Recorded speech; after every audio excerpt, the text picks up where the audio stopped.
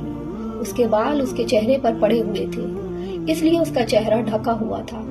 میں نے آگے دیکھا تو میری آنکھیں حیرت سے پھٹنے والی ہو گئیں۔ آگے میری سوسائٹی ہی کی کچھ عورتیں سر جھکائے بیٹھی ہوئی تھیں۔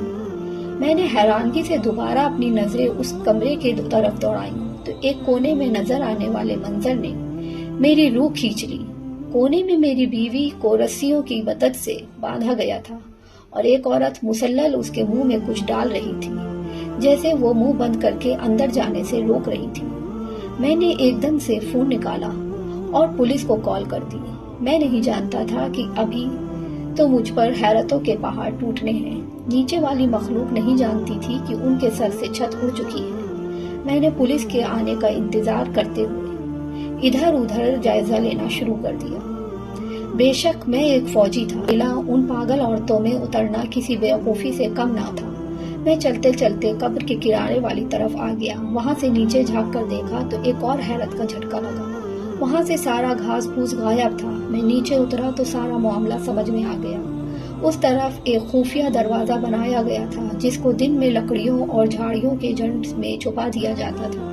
میں نے سوچا کہ یہ کیا معاملہ ہے، میری بیوی زندہ ہے جبکہ اماں نے کہا تھا کہ وہ مر گئی ہے اور اس کی قبر کی جگہ یہ کمرہ، اتنے میں پولیس آ گئی۔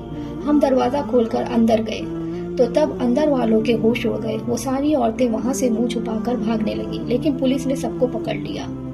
انسپکٹر نے اس چہرہ چھپائی ہوئی عورت کو پکڑا تو وہ چیخنے لگی اور کہنے لگی کہ مجھے چھوڑ دو، تم مجھے جانتے نہیں ہو، میں تم سب کو بھسم کر دوں گی۔ میں اماں بھی ہوں، اماں بھی، میں ناکام نہیں ہو سکتی، صرف 2 راتیں اور اس کے بعد میں اس کی بلی دے کر امر ہو جاؤں گی۔ اس کا اشارہ میری بیوی کی طرف تھا۔ اماں بھی کے نام پر میں چونک پڑا۔ میں نے ایک دم آگے بڑھ کر اس عورت کے چہرے کے آگے سے بال ہٹائے تو میں ایک دم زلزلوں کی زد میں آ گیا۔ مجھ سے اپنے پاؤں پر کھڑا رہنا مشکل ہو گیا۔ وہ اماں بھی کوئی اور نہیں بلکہ میری ہی ماں تھی۔ میرے لیے یقین کرنا مشکل تھا کیونکہ میری ماں تو 5 وقتہ نمازی اور تہجد گزار تھی۔ پھر یہ شیطانی عورت کیسے پولیس ان سب کو پکڑ کر لے گئی؟ میں اپنی بیوی کے پاس گیا جو بے ہوش ہو چکی تھی۔ میں نے اسے رسیوں سے آزاد کیا اور گھر لے آیا۔ میرے ذہن میں بے تحاشا چکر چل رہے تھے۔ مجھے اپنی بیوی کے ہوش میں آنے کا انتظار تھا۔ جب اسے ہوش آیا تو اس نے جو کچھ مجھے بتایا اسے سن کر میری اوسان خطا ہو گئے تھے۔ میری بیوی نے کہا کہ میری ساس بہت اچھی اور نیک تھی، ہر ایک کے کام آتی تھی، وہ تہجد گزار تھی، اس لیے اللہ نے ان کے ہاتھ میں شفا بھی رکھی ہوئی تھی۔ وہ لوگوں کو دم ڈالتی تھی جس سے لوگوں کو شفا ملتی۔ آہستہ آہستہ سب لوگ میری اماں کے گریدہ ہو گئے تھے۔ وہ ماں کو بدلے میں پیسے وغیرہ دینے کی کوشش کرتے تو میری اماں کہتی کہ میں تو صرف اللہ کا کلام پڑھتی ہوں اور اس کے پیسے میں کیوں لوں۔ بلا اسی طرح جب وہ اس دن دم ڈالنے گئی تو اس بہروپیہ کافر عورت نے میری ماں کو مار دیا کیونکہ وہ کسی ایسی کی جگہ لینا چاہتی تھی جو بہت اچھا ہو، یعنی جس کے سب قدر کرتے ہوں اور وہ اس کی آڑ میں اپنا گھنونا کام سر انجام دے سکے۔ اس نے نہ جانے کب سے اماں پر نظر رکھی ہوئی تھی۔ اماں کی ساری عادتیں، ساری باتوں کا اسے علم تھا، اس لیے اس نے اماں کو مار کر ان کی جگہ لے لی۔ اس میں اس کے ساتھ کچھ عورتیں اور بھی شامل تھیں، اسی طرح سوسائٹی میں رہتی تھیں۔ ایک دن جب وہ ان عورتوں سے بات کر رہی تھی تو میری بیوی نے سب سن لیا۔ اس نے مجھے بتانے کی کوشش کی لیکن رابطہ نہ ہو سکا۔ لیکن اس عورت کو پتہ چل گیا کہ میری بیوی سب جان گئی ہے۔ اس نے کہا کہ اسے راستے سے ہٹانا ہوگا۔ وہ مجھے مارنے لگی کہ اس کے ساتھ 2 عورتوں نے کہا کہ ہمیں تھوڑے دن بعد بلی کی ضرورت ہے، کیوں نہ اسی کی دے دی جائے۔ چنانچہ انہوں نے مجھے جا کر اپنے اس کمرے میں بند کر دیا اور ادھر میری موت کا ڈرامہ کیا۔ میں سب سن کر شرمندہ ہو گیا کہ مجھے اپنی ماں کی بہت یاد آئی۔ میں اپنی بیوی کی گود میں سر رکھ کر لیٹ گیا۔ صبح میں نے انسپکٹر کو کال کر کے سارا معاملہ بتایا اور درخواست کی کہ اس عورت کو پھانسی کی سزا دی جائے۔ ہمارے درمیان کب کیسے لوگ گھس آتے ہیں ہمیں پتہ ہی نہیں چلتا۔ جب تک ہماری آنکھیں کھلتی ہیں تب تک بہت دیر ہو چکی ہوتی ہے۔ پیارے دوستوں، آج کی ویڈیو آپ کی کیسے لگی؟ اپنی رائے کمنٹ باکس میں ضرور دیجیے گا۔ ویڈیو پسند آئے تو ویڈیو کو لائک اور چینل کو سبسکرائب ضرور کریے گا۔ انشاءاللہ اگلی پوسٹ کے ساتھ جلدی حاضر ہوں گے۔ اللہ